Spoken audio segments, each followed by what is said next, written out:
Good evening. সকলে কেমন আছো? আশা করছি সকলেই আছো ভালো। এই দেখো আমার দুব্বা ফুলের গাছগুলো, কি বলে এটাকে আই ডোন্ট নো, যতটুকুনি জানি ততটুকুনি বলি।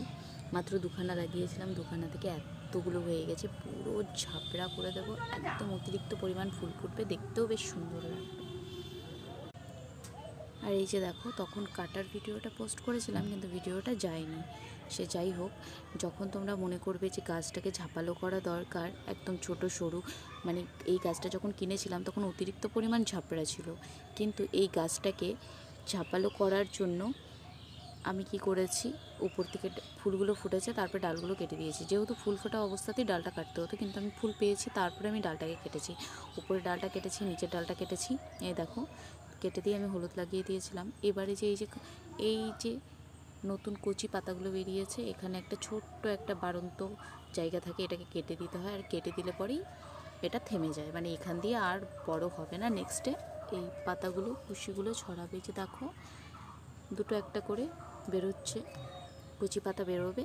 গাছটাকে ঝাপড়া করতেই হবে যে করে হোক, নয়তো শান্তি পাচ্ছি না। আর এই লেবু গাছটাকে একটু কাটিং করেছিলাম, এটা লেবু গাছ নয়, অন্য কিছু হয়ে গেছে, পুরো একদম মানে কাদা মেখে গেছে। এই লেবুটার বয়স হবে ম্যাক্সিমাম 2-2.5 মাস, কিন্তু এখনও পর্যন্ত বাড়ছে না। কেন বাড়ছে না বুঝতে পারছি না। একটু কাটিং করে দিয়েছিলাম, এই যে কচি পাতাগুলো বেরিয়েছে। এবার ভাবছি কচি পাতাগুলোকে কাটবো না, এরমই থাকতে দেবো, দেখি কী হয়, কী দেখা যায়।